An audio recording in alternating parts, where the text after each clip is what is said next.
olhos para os montes, de onde virá o socorro? O meu socorro vem do Senhor, que fez os céus e a terra. Ele não permitirá que os teus pés vacilem, não dormitirá aquele que te guarda. Salmo 121, verso 1 ao verso 3. Bom dia para você. Que Deus o abençoe, que esse seja um dia de bênção, que seja um dia de vitórias. Mais um dia o Senhor nos concede para que nós possamos colocar os nossos planos e os nossos sonhos nas suas mãos e queremos clamar a Ele que Ele esteja ao nosso lado no decorrer de todo esse dia.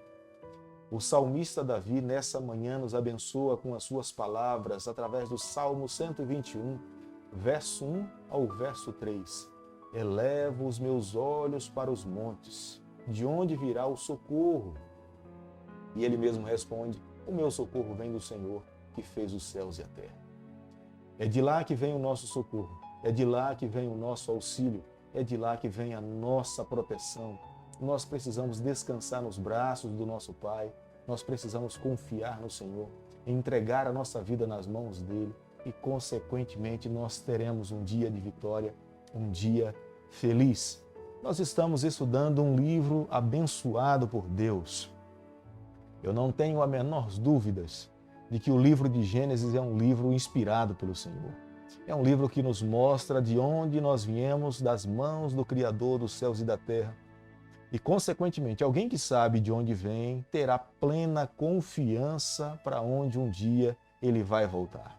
E nós sabemos, a nossa casa, a nossa pátria não é nessa terra, nós estamos passando uns dias aqui, mas nós, de fato, um dia seremos levados para a casa do nosso Pai e estaremos seguros ao lado do nosso Deus, vivendo com Ele por toda a eternidade.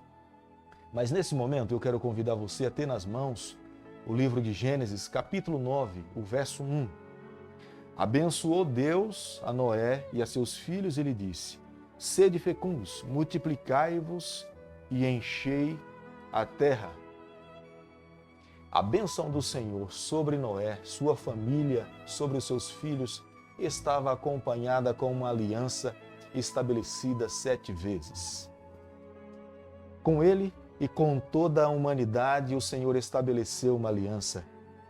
O mundo, mais uma vez, seria abençoado através da descendência de Noé. Nunca mais o Senhor estava ali assumindo uma aliança com aquela família e com todas as gerações daquele período, que nunca mais ele iria destruir essa terra com o dilúvio, como nós encontramos no verso 11.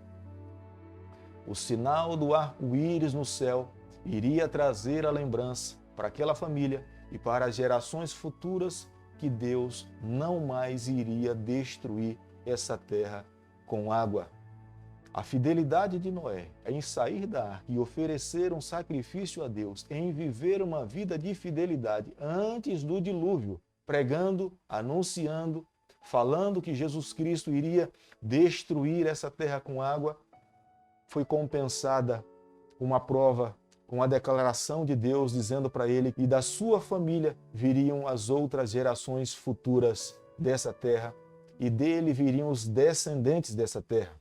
Embora nós saibamos que as consequências do Éden, do erro dos nossos primeiros pais, por terem se envolvido com o pecado, não iria ter um fim ali. O pecado iria continuar trazendo as suas consequências para as gerações futuras.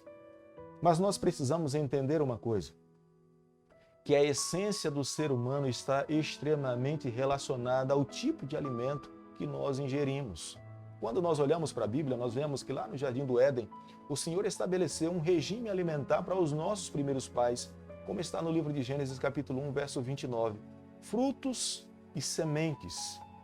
Logo após a queda, após o pecado, do ser humano ter se envolvido com o mal, o Senhor estabeleceu agora as ervas, que está no livro de Gênesis capítulo 3, o verso 18, capítulo 1 de Gênesis e o verso 30. Agora, após o dilúvio, Deus permitiu que o homem fizesse o uso de carnes. Já na entrada da arca, no momento do dilúvio, Deus pede para que Noé faça a distinção entre os animais impuros e os animais limpos. Deus orientou a Noé para que ele pudesse deixar separados os animais limpos e os animais impuros.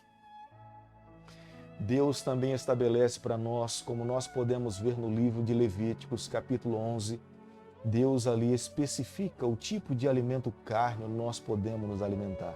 Mas nós sabemos, nos dias em que nós estamos vivendo, nós precisamos ser mais restritos em comer alimentos carnes. Nós temos que ter um cuidado muito maior. Se no passado já haviam restrições, nos dias em que nós estamos vivendo, essa orientação é de grande valor para aqueles que estão se preparando para poder se encontrar com o Senhor. Porque nós sabemos perfeitamente, a maneira como nós nos alimentamos, isso irá afetar diretamente do nosso comportamento. Nós podemos viver uma vida mais ansiosa em decorrência do tipo de alimentação que nós teremos. Nós poderemos, com o tipo de alimentação, afetar o nosso próprio sono. A maneira como nós nos alimentamos irá determinar as decisões que nós tomamos na vida. Eis a razão pela qual, nos dias em que nós nos encontramos, termos um cuidado muito maior à maneira como nós temos ingerido os alimentos.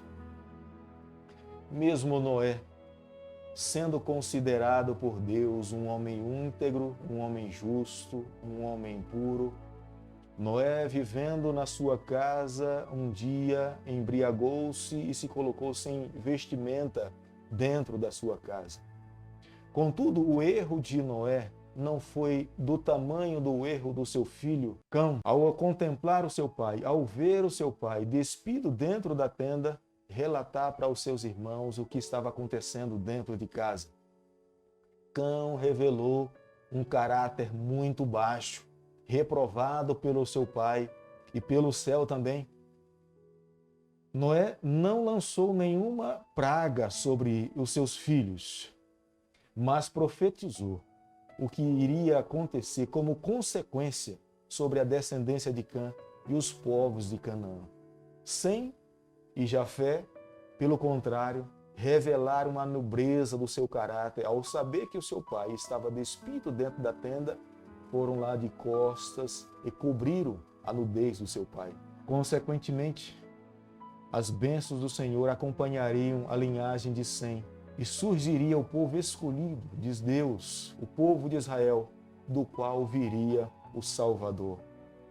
Meus amigos, nessa manhã, nós temos que entender uma coisa. A vida de todos os seres humanos está repleta de altos e baixos. Olhando para a vida de Noé, nós podemos ver Noé era considerado por Deus como sendo um homem justo, um homem íntegro, um homem puro.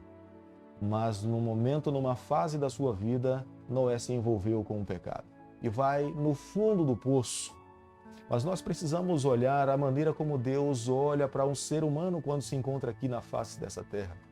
Deus não olha para um ser humano muitas vezes como nós olhamos. Às vezes nós olhamos para alguém e um ato isolado, em cometer um erro na vida, nós o rotulamos como sendo incapaz de um dia receber a salvação.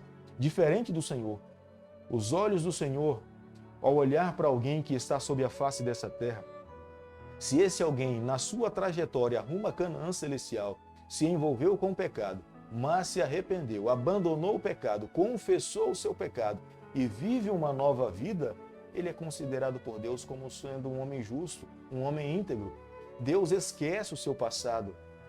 Diferente de alguém que, ao se envolver com o pecado, permanece vivendo no pecado, não se arrepende dos seus pecados, não confessa os seus pecados e escolhe viver o restante da sua vida no pecado. Esse, de fato, está perdendo a oportunidade de receber a salvação.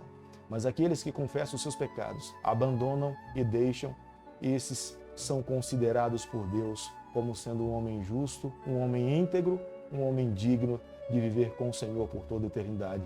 Eu quero, nessa manhã, pedir a Deus que Ele abençoe a sua vida, lhe tome nas suas mãos, guie a sua trajetória e que nós um dia possamos estar ao lado do nosso Deus, vivendo com Ele por toda a eternidade. Bondoso Deus e Pai, nas tuas mãos, nessa manhã, nós nos colocamos. Pedimos perdão pelos nossos pecados. Nós queremos a cada dia fazer a tua vontade.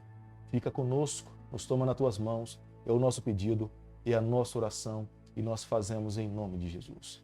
Que o Senhor te abençoe e te guarde. Que Ele faça resplandecer o seu rosto sobre você. Que Ele tenha misericórdia de você.